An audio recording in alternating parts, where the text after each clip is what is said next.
नमस्कार मंडळी, आज मी बनवणार आहे कढी.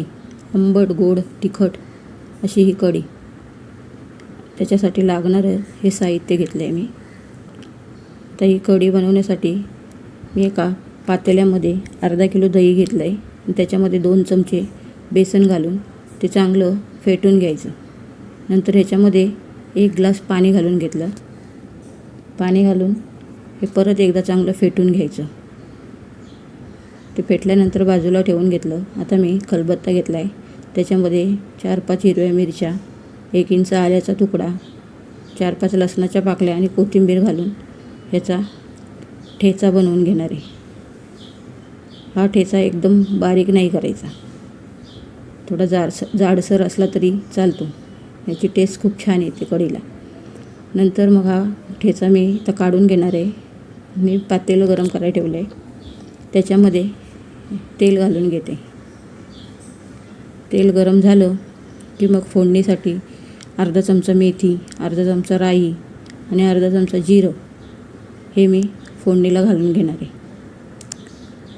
राई, जिरं, मेथी चांगली तडतडली की मग ह्याच्यामध्ये 4-5 काळी मिरी, 2 तेजपत्ता, 1 इंच दालचिनी हे घालून घेणार आहे.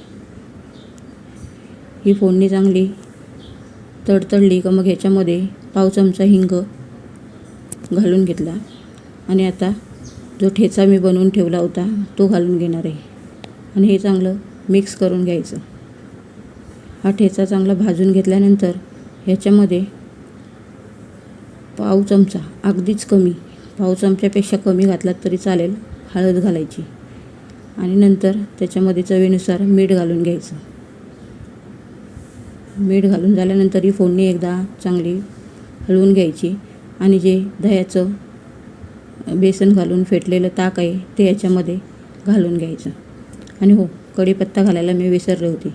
4-5 कढीपत्त्याची पानंही घालून घ्यायची आणि ताक याच्यामध्ये ओतून घेतल्यानंतर ही चांगली कढीला उकळी येईपर्यंत हलवत राहायचं.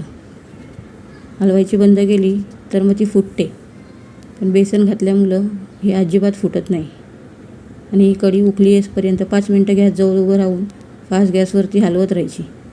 अगदी 7-8 मिनटामध्ये कढी तयार होते. तर हे बघा तयार झाली. आता त्याच्यामध्ये चवीनुसार तुम्ही साखर, गूळ, तुम्हाला किती गोड पाहिजे त्या हिशोबाने घालून घ्यायची.